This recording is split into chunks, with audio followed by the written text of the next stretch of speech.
ప్రపంచంలో అల్లోపతి డాక్టర్లతో సహా నిజానికి వాళ్ళు బోధించింది ఈ తప్పుడు సిద్ధాంతాన్ని మిగిలిన అనేక మందికి ఈ హెల్త్ చెప్పే గురువులు అనేవాళ్ళు వీళ్ళందరికీ ఉండే ఒక భయంకరమైన ఒక తప్పుడు అపోహ ఏంటంటే వాళ్ళు షుగర్ రావటం అంటే ఏమనుకుంటారంటే ప్యాంక్రాస్లో బీటా సెల్స్ ఇన్సులిన్ ప్రొడ్యూస్ చేస్తాయి కదా, అవి ప్రొడ్యూస్ చేసే కెపాసిటీ తగ్గిపోతే ఇన్సులిన్ కెపాసిటీ తగ్గిపోతుంది. సపోజ్ వీళ్ళు 100 గ్లూకోజ్ తిన్నారనుకోండి, అవతలది 100 సరిపడానే ఉంటుంది ఇన్సులిన్ తయారయ్యేది అక్కడ. ఇప్పుడు 100 70 80 పడిపోతే ఆ డెఫిసిట్ 30కి వస్తుంది కాబట్టి ఆ 30 ఇన్సులిన్ చెప్తామని. అసలు బుర్ర బుద్ధి తల తోక ఏమన్నా ఈ సిద్ధాంతానికి ఉందా? అసలు నిజంగా దారుణం ఏంటంటే చాలామంది ఇదే మాట చెబుతారు, ఇన్సులిన్ ప్రొడక్షన్ తగ్గిందండి మీకు, అందుకని వాళ్ళ నుంచి ఇన్సులిన్ ఇద్దామండి. ఇన్సులిన్ ప్రొడక్షన్ తగ్గడం ఏంటి? ఇదేమో టైప్ 1 ఏంటి? ఏమన్నా ఇన్సులిన్ ప్రొడక్షన్ తగ్గితే ఇన్సులిన్ ఇవ్వాలా? అసలు ఇన్సులిన్ ప్రొడక్షన్ తగ్గుతుందా? అసలు డయాబెటీస్ టైప్ 2 మీద ఏమాత్రం అవగాహన ఉందా? ఏంటి అసలు డయాబెటీస్ టైప్ 2 అంటే? మనకు 2 మెటబాలిజాలు ఉంటాయి. ఆహార పరంగా చూసుకుంటే గ్లూకోజు ప్రోటీన్ ఒక కేటగిరీ కిందకి వస్తాయి, ఫ్యాట్ ఒకటి ఒక కేటగిరీ కిందకి వస్తుంది. Protein is a semi carbohydrate. So మీరు ఆహారంలో అందరూ ప్రపంచంతో గ్లూకోజ్ తీసుకుంటారు.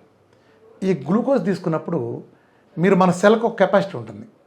ఈ సెల్ పరిధి దాటి మీరు తిన్నప్పుడు మీరు ఎక్సెస్ తిన్న గ్లూకోజు అది రక్తంలో ఉండడానికి వీల్లేదు కాబట్టి దానికోసమే పుట్టిన దానికి తగినంత ప్యాంక్రాస్ నుంచి పుట్టిన ఇన్సులిన్ అనే హార్మోన్ దాని కాంబినేషన్లో రక్తంలో ఎక్కువ మిగిలి ఉంటుంది కాబట్టి అది మదర్ ఆఫ్ ఫ్యాట్. కాబట్టి ఈ ఎక్సెస్ మిగిలిన గ్లూకోజ్ని లివర్ని ఆదేశించి దాన్ని ట్రైగ్లిజరైడ్స్ అనే ఫ్యాట్ కింద మార్చి మన శరీరంలో ఫ్యాట్ టిష్యూలో దాస్తుంది. అలా దాయిగా కొంతకాలానికి ఆ మనిషికి ఉండే ఫ్యాట్ కెపాసిటీ కూడా అయిపోయిన తర్వాత మీరు మళ్ళీ ఆత్రంగా ఎక్కువ తిన్న సందర్భంలో ఫ్యాట్ సంచిలోకి వెళ్ళడానికి ఖాళీ లేదు కాబట్టి ఆ ఖాళీ లేకుండా అప్పుడు ఏమీ చేయలేక లివరు నెక్స్ట్ దాన్ని కన్వర్ట్ చేయకుండా రక్తంలో వదిలేస్తుంది. అలా వదిలేసిందే మనకు డయాబెటీస్ టైప్ 2. అలా రక్తంలో గ్లూకోజ్ వదిలేసినప్పుడు దాని పక్కనే ఇన్సులిన్ హార్మోన్ కూడా ఈక్వల్గా ఉంటుంది, మ్యాచింగ్గా. ఇది డిస్పోజ్ అయితే ఇది కూడా డిస్పోజ్ అవుతుంది, ఇది డిస్పోజ్ అయ్యే రక్తంలో ఉంటే ఇది కూడా ఉంటుంది.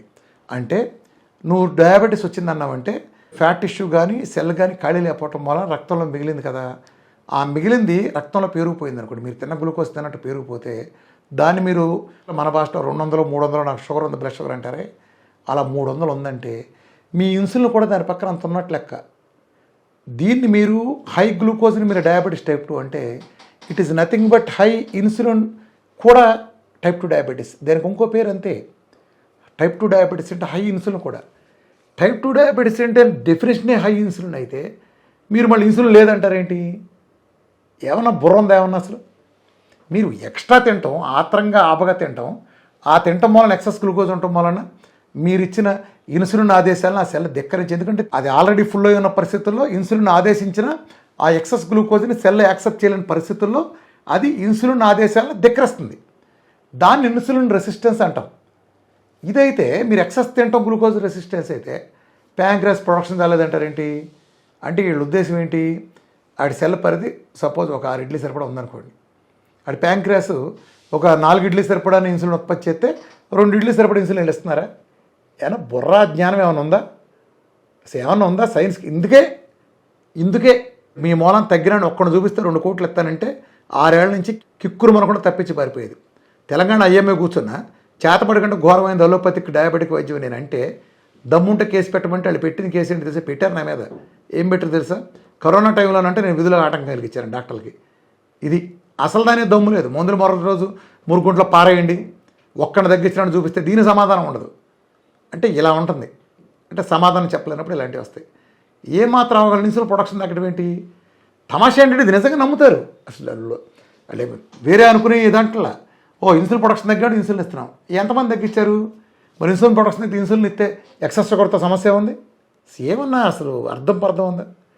ఇదే ఈ ఆశ్రమాల వాళ్ళు వీళ్ళు కూడా ఆడ కూర్చుని ఈ నాలెడ్జ్ బేస్ చేసుకుని సిద్ధాంతాలు తయారు చేయటం.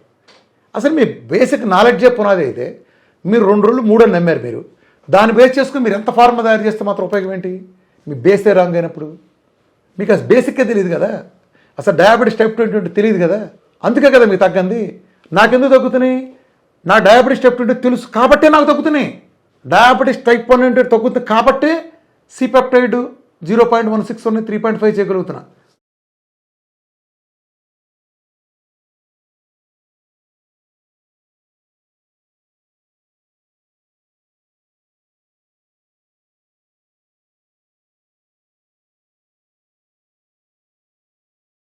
హెచ్బిఎన్సీలు 15 నుండి 5.7కి పెద్ద పెద్ద ఫిగర్లను ఎలా తగ్గుతున్నాయో పక్కన చూడండి. నాకు ఈ అవగాహన ఉంది కాబట్టే మందులు మొదటి రోజు మురుగుంట్లో పెంట కుప్పలో పారాయించి, డైట్ మొదలెట్టక ముందు రోజు పెంట కుప్పలో పారాయించి మీరు ఇచ్చిన దిక్కుమాలిన ఇన్సులిన్లు, ఆ దిక్కుమాలిన మోసగారి ట్యాబ్లెట్లు పారాయించితేనే ఇదిగో ఈ కాళ్ళు రిజల్ట్స్ ఇలా వస్తున్నాయి చూడండి. ఆ కాళ్ళు అలా తగ్గినాయి అంటే, ఈ పుండు ఇలా ఇన్ని రోజుల వ్యవధిలో రికార్డు స్థాయిలో రోజుల వ్యవధిలో తగ్గినాయి అంటే ఎలా తగ్గుతున్నాయి? సైన్స్. ఇలా తగ్గించే సైన్సా?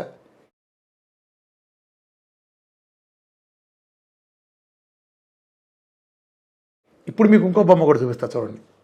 చిన్న పుండు పడింది, ఓ 45 ఏళ్ళ అతను 46 ఏళ్ళు ఉంటాయి. ఆ చిన్న పుండుకి పక్కన కాలు తీసేశారు.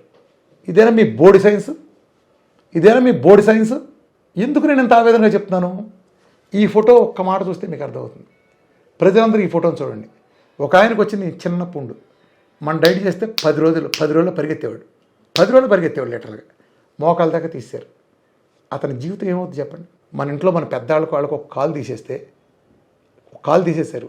అసలే తల్లిదండ్రులు మనం జాగ్రత్త చూసుకుంటాం. ఎవరి కెరీర్లో బిజీగా ఉన్నాం. వాళ్ళ ఇంటి దగ్గర ఎవరు కనిపెట్టి చూస్తారు? కనీసం కాలు ఉంటే వాళ్ళ పనాలు చేసుకుంటారు. లేసి వచ్చి కాలింగ్ బెల్ కొడితే ఇంట్లో తలుపు తీస్తారు. వాళ్ళ పక్కన కూర్చొని ఎవరిని పెట్టి చేయిస్తారు?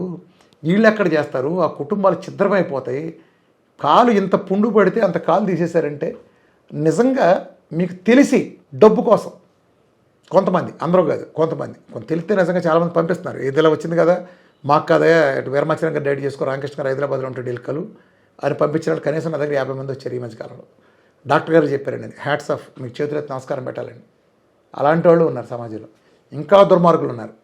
ఏమంటే మీరు ఎలాగో కాల్ తీయాలంటున్నారు కదా, ఒక ఛాన్స్ అండి, ఏదో వీరమాచలం గారి తగ్గిందని ఎవరో చెప్తున్నారు యూట్యూబ్లో, అక్కడ చూసాము చేస్తామంటే అది చేసావయ్యా ఇప్పుడు కాలే పోయింది, వీరమాచలం చేతి కిడ్నీలు పోతే ఎవడో పోయింది, చెప్పు తెగుద్ది, ఎవడో పోయింది, ఎడంకాలు చెప్పు తెగేటట్టు కొట్టండి, ఎవడో కిడ్నీలు మాట్లాడి 100 రెట్లు బలపడుతుంది. నా డైట్ చేస్తే ఎవడో కిడ్నీలు 1000 రెట్లు బలపడతాయి. ఇన్ని తగ్గించి, క్యాన్సర్లు తగ్గించి, డయాబెటీస్ తగ్గించి, కిడ్నీలు వాళ్ళు క్రియాటిన్లు తగ్గించి, మరి బీపీలు పోగొట్టి, థైరాయిడ్లు పోగొట్టి, అటు యాంటీటిపోలు పోగొట్టి, ఇన్ని ఆటోమిన్ డిసీజులు తగ్గించే ఒక డైట్ కిడ్నీలు అట్టా పోగొడుతురా? నీ డబ్బులు పోగొడుతుంది, నీ దురాశను పోగొడుతుంది, నువ్వు అక్రమంగా సంపాదించుకున్న నీ పేరాశ దాన్ని చెప్పు తీసుకొడుతుంది. ఇంత దుర్మార్గులు. నా డైట్ చేసిన వాళ్ళలో కూడా కొంతమంది దుర్మార్గులు. నా డైట్ చేసి 20 కిలోలు లెగ్గారు ఒక అతను. హాస్పిటల్కి వెళ్ళినందరూ కాల్ చేస్తాడు, నా డైట్ చేస్తే 70 సైంటిఫిక్ అని ప్రూవ్ కాలేదంటే, నీ ఏమైనా ప్రూవ్ అయినాయి సైంటిఫిక్గా? నువ్వేమైనా సైంటిఫిక్గా ప్రూవ్ చేస్తే ఎందుకు ఇంతమంది కాళ్ళు పోయేదాకా వచ్చింది? నిన్ను నమ్ముకుని 15 ఏళ్ళకి తిరిగాడు కదా, ఎందుకు తీసావు కాళ్ళు? నిన్ను నమ్ముకున్నాడు కదా సైన్స్ని, ఎందుకు తీశారు కాళ్ళు? ఎందుకుని కిడ్నీలు పోతున్నాయి? ఎందుకు డయాలసిస్కి వెళ్తున్నారు? నిన్ను నమ్ముకున్నాళ్ళే కదా. ఎందుకు రెటినోపతిలో కళ్ళు ఎందుకు పోతున్నాయి? నిన్ను నమ్ముకుని మందులు ఆడినాళ్ళే కదా. 20 ఏళ్ళు నీ కప్పాలు, 10 ఏళ్ళు, 15 ఏళ్ళు, 12 ఏళ్ళు, 7 ఏళ్ళు నీ కప్పాలు కట్టినాళ్ళు కదా, కాళ్ళు పోయేది. ఇదా సైన్స్ అంటే? చాలా బాధాకరం. ఫస్ట్ ఒక కారు ఎలా చెడిపోయింది అని తెలియనాడు ఆ కారుని రిపేర్ చేయలేడు. మనకెన్నో బయట తేడా ఉండదు. ఆ కారు ఎందుకు చెడిపోయింది, సో ఆడు కారు ఇంజిన్ శబ్దం ఏంటి, ఇదిగో ఈ పలానా బోర్డర్ దగ్గర బెల్ట్ అయిపోయింది, లేదా ఇక్కడ ఇది అరిగిపోయింది కాబట్టి ఇలా వస్తుంది అని తెలిసినాడే ఆ పార్ట్ మార్చి దాన్ని రిపేర్ చేయగలడు, దాన్ని ఎలా నడపగలడు. అది ఎందుకు పోయింది మీకులాగా నాకులాగా వాళ్ళకి తెలియకపోతే వాళ్ళు ఏం చేస్తారు? అసలు మీకు ఎందుకు వచ్చిందో అని తెలియని పరిస్థితుల్లో మీకు ఏ రకంగా మీరు దాన్ని తగ్గించగలరు? ఎలా రివర్స్ చేస్తారు? అసలు ఒక జీవనశైలి డిజార్డర్ని, వ్యాధి అనే పేరు పెట్టడం బూతు, అది వేరే జబ్బు తాలూకు లక్షణం. అసలు జబ్బును అలాగే ఉంచి మీరు లక్షణాన్ని ట్రీట్మెంట్ ఇస్తే మీకు ఎలా తగ్గుతుంది? నేనేమో డయాబెటీస్కి వైద్యం చేయను, తొక్కల బీపీకి వైద్యం చేయను, తొక్కల థైరాయిడ్లు, పీసీఓడీలు, ఈ ఆఫ్టర్లు ఇవన్నీ వీటికి అది వైద్యం చేసేది. ఈ after symptom of another disease called insulin resistance. ఇలాంటివే కాకుండా రొమటైడ్ ఆర్థరైటిస్ లేదా లోపస్ లాంటివో, ఎస్ఎల్ఈ లాంటివో, లేదా ఏఎన్ఏ ప్రొఫైల్లో పాజిటివ్లో రొమటైడ్ చాలా ఉన్నాయి, ఇంకా అనేక ఉన్నాయి. టైప్ 1 దగ్గర నుంచి ఇవన్నీ ఎలా తగ్గుతున్నాయి నా దగ్గర? ప్రతిదీ నేను టెస్టిమోనియల్ బేస్ ఎలా పెట్టగలుగుతున్నాను? ఏ సందేహం ఉన్నా వీఆర్కే డైట్ అఫీషియల్ అనే నా ఫేస్బుక్ పేజీలో మీరు వెళ్ళి చూడండి, చూసుకుంటే వెళ్ళండి కిందకి. ప్రతి టెస్టిమోనియల్ అద్భుతమైన టెస్టిమోనియల్, దిమ్మ తిరిగే టెస్టిమోనియల్స్ ఉంటాయి, పూర్తి వివరాలు ఉంటాయి. ఏ సందేహాలు ఉన్నా నేను అందుబాటులో ఉంటాను, అన్నీ చూడండి. సో అసలు ఈ విధానమే తప్పు. ఇన్సులిన్ తగ్గితే అనేది కాదు, టైప్ 2 అనేది ఇన్సులిన్ ఎక్కువే జబ్బు. టైప్ 1 అంటే ఇన్సులిన్ లేదు కాబట్టి ఇన్సులిన్ ఇస్తారు, ఇది టైప్ 1. అది కూడా మన డైట్తో ఒక్క ఇన్సులిన్ ఇవ్వకుండా తగ్గుతుంది. ఇదిగో మీ పక్కన కావాలంటే టైప్ 1 వచ్చిన ఒక పాపకి ఏ రకంగా ఒక్క ఇన్సులిన్ లేకుండా చేస్తే షుగర్ వాల్యూస్ ఎలా ఉన్నాయో మీరు ఒకసారి పక్కన చూడండి, అన్నీ ఎలా ఉన్నాయో. అదిగో బిగినైన్ డేట్ దగ్గర నుంచి అక్కడ దాకా కొద్దిగా గ్యాప్ తీసుకొని చూడండి. ఒక్క ఇన్సులిన్ ఇవ్వకుండా ఎలా జరిగింది? 4 ఇంజక్షన్లు తీసుకుంటా 400-500 ఉండే బ్లడ్ షుగర్ ఉండే ఆ పాపకి ఏ రకంగా నా దగ్గరికి వస్తే ఎవరాలు చూపిస్తాను మొత్తం వాళ్ళతో మీరు అన్నీ తీసుకోవచ్చు.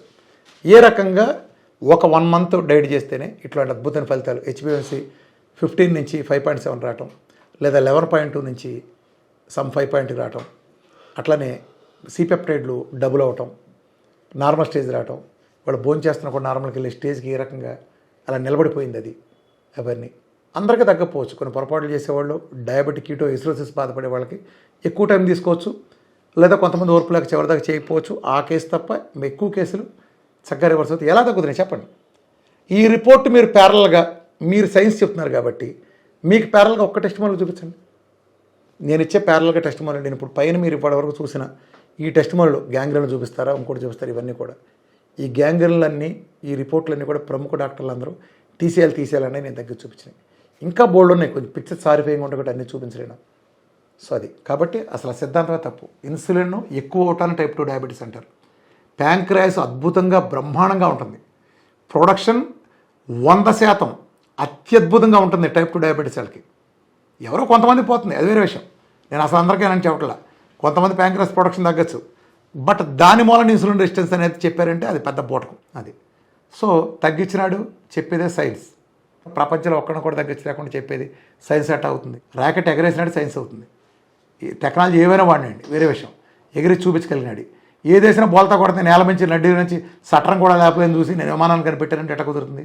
అక్కడ ఒక విమానం సట్రం కూడా లేవలేదు కదా, కింద నుంచి సెంటీమీటర్ కూడా ఎత్తి లేవలేకపోయింది, అదే విమానం కనిపెట్టినట్టు. ఇలానే ఉంటుంది. కాబట్టి అలాంటి తప్పుడు ప్రచారం నమ్మకండి, నిజమైన సైన్స్ తెలుసుకోండి. Thank you.